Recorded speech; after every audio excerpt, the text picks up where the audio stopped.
Os planos de Deus são maiores que tudo, mas humanamente é impossível compreendermos, pois metafisicamente, quanticamente, se formos entender um pouco só, vamos começar a perceber, ter uma percepção de que Deus excede todo o nosso entendimento. E o Evangelho é só uma parte humana, escrita dentro de uma compreensão, dentro de uma visão humana sobre Deus. Porém, Deus ele excede tudo. Então não tem como um ser humano descrever Deus. Você vê que Atos ele é narrado aqui como alguém descrevendo acontecimentos, como outros evangelhos. E são humanos, com visão humana, com linguagem humana. Mas, sim, o Espírito de Deus, ele é o único que pode discernir e pode também fazer com que a pessoa, ao descrever, ela faça de uma forma sucinta. E de novo, Paulo visita a Macedônia e a Grécia, está narrado em Atos 20, de 1 a 6.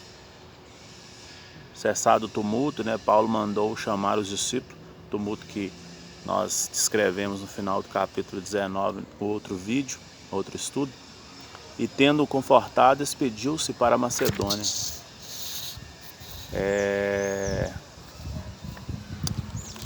A Grécia é um berço da civilização humana. E aí nós vemos Paulo também em Troade, no primeiro dia da semana, estando ele, está narrado em capítulo 20, de 7 a 12, de Atos, nos reunidos com o fim de partir o pão, Paulo, que havia de seguir viagem no dia imediato, exortou-os, prolongando o discurso até meia-noite. Havia muitas lâmpadas no cenáculo onde estavam reunidos. Um jovem chamado Eutico, que estava sentado na janela, adormeceu, caiu do terceiro andar e foi levado como morto. Descendo, porém, Paulo inclinou sobre ele, abraçando-o, disse, não perturbais ainda a vida nele. E subindo, de novo, partiu o pão e conduziu depois, vivo o rapaz, que sentiram confortado. Agora nós vemos Paulo embarcar em Assos, chegando a Mileto.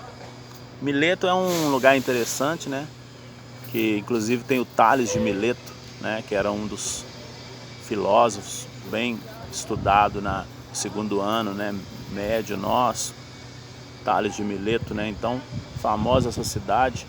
E aqui diz que, porém, prosseguindo, embarcávamos e navegamos para Assos. Olha para você ver, você vê aqui um dizer de alguém narrando fatos. E ele diz aqui, quando se reuniu conosco em Assos, recebemos a bordo e fomos a Mitilene. Dali, navegando, no dia seguinte, passamos defronte de Quios. No dia imediato, tocamos em Samo e um dia depois chegamos a Mileto. Está narrado em Atos 20, do capítulo, dos versículo 13 ao 16. Porque Paulo já havia determinado não aportar em Éfeso. E diz aqui que, porquanto se apressava com o intuito de passar o dia de Pentecostes em Jerusalém, caso fosse possível. E Paulo embarca, em Assos, e agora em Mileto fala aos presbíteros da igreja de Éfeso. Está narrado em Atos 20, do versículo 17 ao 35. Fala que de Mileto mandou a Éfeso chamar os presbíteros da igreja, e quando se encontraram, ele diz: vós sabeis como foi que me conduzi entre vós todo o tempo, servindo ao Senhor com toda humildade, lágrimas, provocações, cilada dos judeus. Jamais deixei de vos anunciar, coisas algumas proveitosas, testifico tanto a judeus como aos gregos o arrependimento para com Deus e a fé em nosso Jesus Cristo. E agora, constrangido em meu espírito, vou para Jerusalém, não sabendo, né, o que me acontecerá, senão que o espírito das cidades em cidades me assegura que esperam, né, cadeias e tribulações. Porém, nada considero a vida preciosa para mim, contando que complete a minha carreira e o ministério que recebi do Senhor para testemunhar o evangelho da graça de Deus. Então, aqui ele deixa claro, né, o propósito do plano maior de Deus, não de um plano. Deus não tinha um plano para ele. Imagina um plano desse da vida de Paulo como foi, né? Ele tinha um plano no qual Paulo fazia parte. Agora eu sei que todos vós, em cujo meio passei pregando o rei, não vereis mais o meu rosto. Portanto, eu vos protesto hoje que estou limpo do sangue de todos, porque jamais deixei de anunciar, né, o desígnio de Deus. Então ali é um sentimento de dever cumprido, né? E ele faz um alerta que nós percebemos que até os dias de hoje é muito plausível.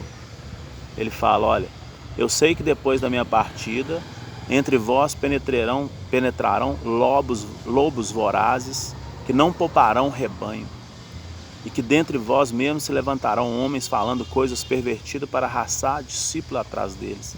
Portanto, vigiai e lembrai-vos de que, por 3 anos, noite e dia, não cessei de admoestar com lágrimas a cada um.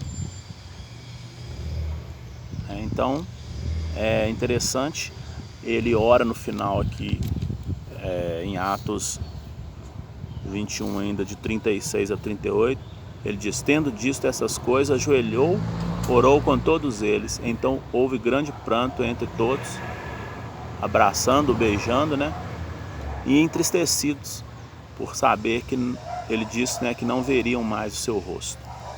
Então é interessante, percebemos aqui uma descrição humana sobre esses fatos narrados. Paulo também numa visão, né, dele humana, e ele falando, né, de levar a palavra, e antes ele perseguia os que levavam, e ele sabia de tudo que podia acontecer, mas ele sabia do plano e da necessidade dele continuar, né, seguindo o alvo que era Cristo. E aqui no berço, né, da civilização, né, a Grécia, então nós vemos todo o conhecimento humano. E às vezes eu vejo algumas pessoas indagando sobre algumas músicas seculares, tidas, né, como seculares, ou alguns posicionamentos filosóficos sobre a busca por um conhecimento, né? E olha, esse é só um sentimento humano. Por mais que você... o próprio Jesus, ele ali muito próximo, né, dele ser sacrificado por nós, ele pede ao Pai, né, que se fosse possível afastasse dele o cálice. E ele sabia que era necessário, porém ele sentiu, né, aquele momento. Então todos nós temos um sentimento humano, e ele nos tornou mestre justamente por isso, por passar, né, por tudo e saber como que é sentir na pele humana. E Paulo aqui, ele estava entristecido também. Então quando às vezes ouvimos, então às vezes nós indagamos, né, sobre esses sentimentos psicológicos. Eu como terapeuta, como psicanalista, né, analiso o comportamento e os traços de personalidade, os traumas que fazem com que um ser humano, né, tenha vários problemas durante a vida. E às vezes vem um pensamento, uma interpretação, uma filosofia, ou às vezes mesmo ao ouvir uma música, né? Música essa que passa um sentimento da tristeza, da ansiedade, da angústia humana, que é uma característica humana. O homem, ao desobedecer a Deus, ele ficou entregue à sua própria sorte, todas essas imperfeições, né? Chegar a apenas uma conclusão: nós precisamos de Cristo. Só Deus pode preencher, né, esse vazio. Mas nada contra você ouvir algo que te possa até acalentar ou interpretar melhor esse sentimento, ver o que os filósofos dizem sobre o sentimento humano, e eles são reais. Se eu ouvir Raul Seixas, por exemplo, na música Ouro de Tolo, e aí você fala, né, ele fala, olha, eu devia estar feliz por ter conseguido tudo na vida e tal. Então você faz uma análise ali, você vê que aquilo ali é a interpretação do sentimento humano, e nada contra, é um sentimento que é compartilhado. E aí que Deus entra. Por quê? Como no vídeo anterior, né? O que é a vida? O que faz da vida especial? Independente do que você possua, tenha ou proporcione, só Cristo pode fazer com que você sinta melhor. Acalme, né, esse mal que todos nós temos, né? Esse lado sombrio, equilibra. E agora nós vemos Paulo chegando a Tiro, né? Depois de nos apartarmos, no capítulo 21, diz que depois de nos apartarmos, fizemos a vela e correndo em direitura chegamos a Cós, no dia seguinte a Rhodes e dali a Pátara. Você vê uma narração humana aqui, descrevendo, né, esses fatos. Quando Chipre já estava à vista, aqui achando o navio que ia para Fenícia, embarcamos nele, seguindo viagem, olha, alguém descrevendo. Quando Chipre já estava à vista, deixando a esquerda, navegamos para a Síria e chegamos a Tiro, pois o navio havia de ser descarregado ali. Você vê uma narração também de uma vida acontecendo, navios, descarregamento, carregamentos, tudo, a parte material, a parte do capitalismo, da mercadoria, como nos dias de hoje. Nada contra isso. O que temos que tomar cuidado é disso, às vezes, nos desviar do foco. Nós nos perdemos, né? E aí encontramos ali os discípulos, permanecemos lá durante 7 dias, e esses recomendavam, né, que Paulo não fosse a Jerusalém. Às vezes, né, pessoas vão querer desviar você do que você tem que passar, que é um plano, é um propósito de Cristo. Agora, Paulo em Cesareia, narrado no capítulo 21, de 7 a 16, né? E diz que, quanto a nós, concluímos a viagem de Tiro, chegamos a Ptolemaida, onde saudamos os irmãos, passando um dia com eles. No dia seguinte, partimos e fomos para Cesareia. E entrando na casa de Filipe, o evangelista, que era um dos 7, ficamos com ele. Tinha este 4 filhas, né, donzelas, que profetizaram. Demoraram ali algum dia.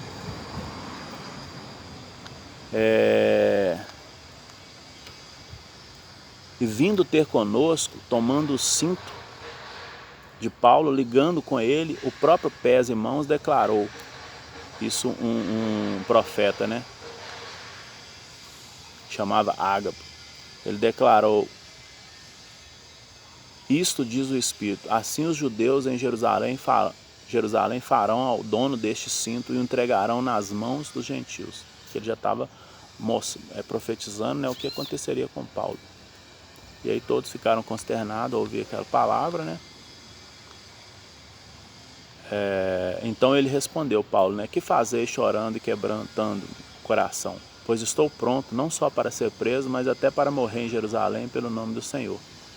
Então uma pessoa que Saulo antes que perseguia, né, agora ele estava disposto a morrer. Que ele entendeu o real sentido, né? E aqui nós vimos que Paulo chega a Jerusalém, já no capítulo 21, porém, no versículo 17, diz: tendo-nos chegado a Jerusalém, os irmãos nos receberam com alegria. No dia seguinte, Paulo foi conosco encontrar-se com Tiago e todos os presbíteros, e se reuniram. E tendo o saudado, contou minuciosamente o que Deus fizera entre os gentios por seu ministério. É interessante aqui, né, a igreja, a ideia de união, e não de um local físico.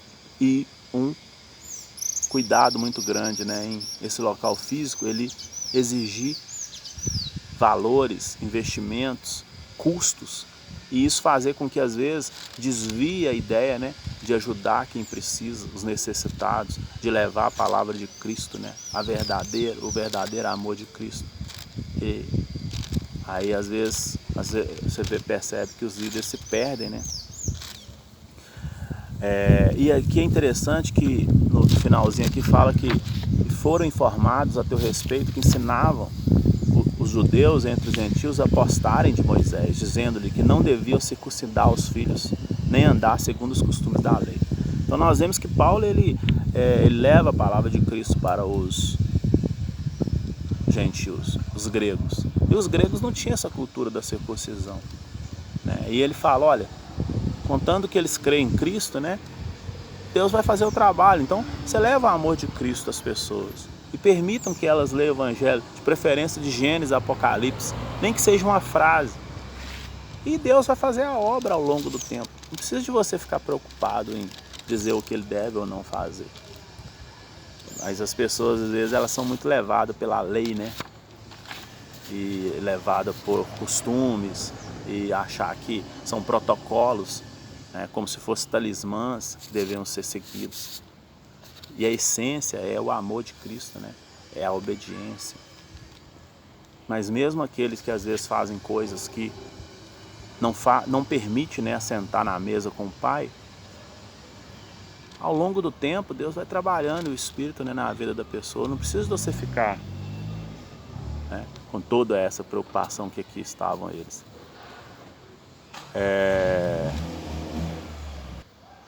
E podemos testemunhar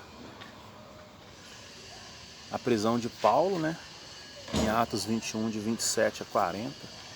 Quando já estava por findar os 7 dias, os judeus vindo da Ásia, tendo visto Paulo no templo, alvoroçaram todo o povo, né? E o agarraram, gritando, israelitas, socorro, este é o homem que por toda parte ensina todas a serem contra o povo, contra a lei, contra os lugares, ainda mais introduziu até os gregos no templo e profanou, rescindindo o sagrado. Aqui eles vão contra a ideia, né, dos gregos, né, que não se circuncidavam como os judeus. E é interessante que eu tenho para mim que essa questão da circuncisão lá no Êxodo, né, foi até bem colocada para a questão da higiênica até do povo, um cuidado de um pai, né, com o filho. Só que o pessoal leva para o lado do eu faço, eu sou melhor. Até hoje você percebe isso, né?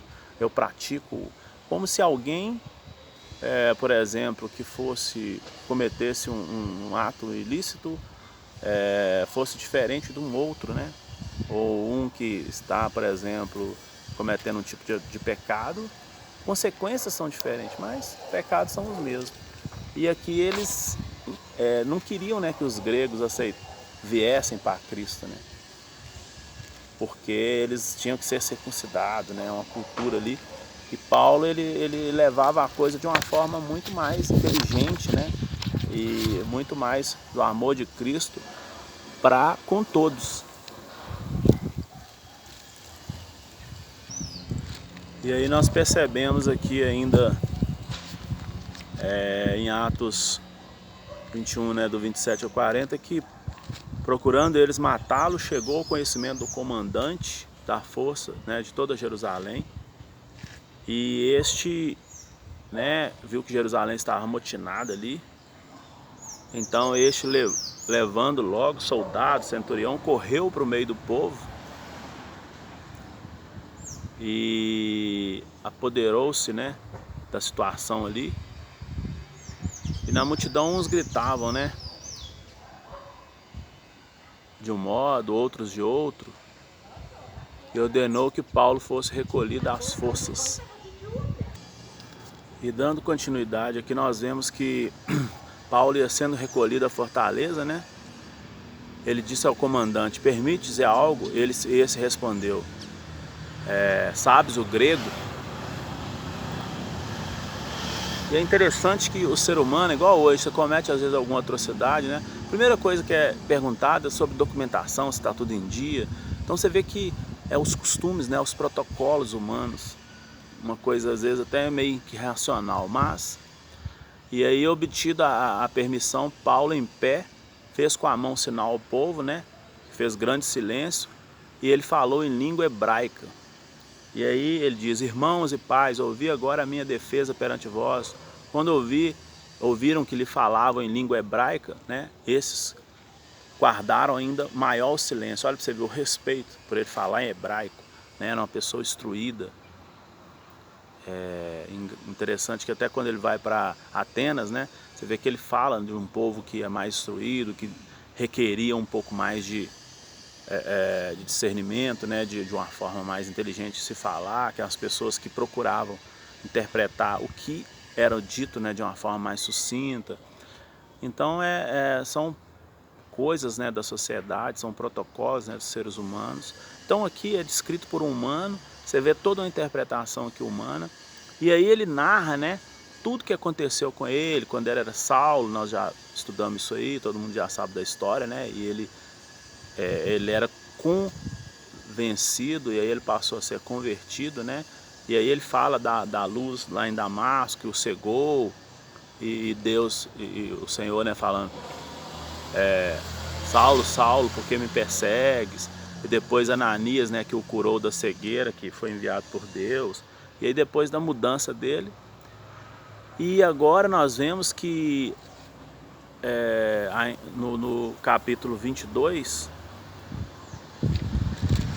do 1 ao 30, né, Paulo apresenta a sua defesa, que eu estou narrando aqui, né, para não deixar muito extenso mais o vídeo. Eu estou falando que é uma história que a gente já viu lá, né, de como aconteceu a conversão de Paulo. E finalizando o capítulo 22, né, ele livra-se de açoites, porque ouviram até essas palavras e então gritaram dizendo: tira tal homem da terra, porque não convém que ele viva. Ora, estando ele gritando, arrojando de si suas capas, atirando poeira para os ares, ordenou o comandante que Paulo fosse recolhido à fortaleza e sob açoites. E quando estavam amarrando, né, a correr, disse ele a um centurião: preservo-vos a porventura licitar açoitar um cidadão romano sem estar condenado? Ouvindo isso, né, ele procurou o comandante e este acabou isentando ele dos açoites por ser um cidadão romano, né? Ele inclusive respondeu, comandante, né, a mim me custou grande soma de dinheiro este título de cidadão, disse Paulo, pois eu tenho por direito de nascimento. Então, aqui é interessante essa parte que mostra, né, no dia seguinte, soltou e ordenou que se reunisse os principais sacerdotes, todo o sinédrio, e mandando trazer Paulo, apresentou perante eles. Aí seria um início de um novo julgamento aqui, mas ao final 22 nós vemos esses protocolos humanos. Então quer dizer, por ser romano ele já foi tratado diferente.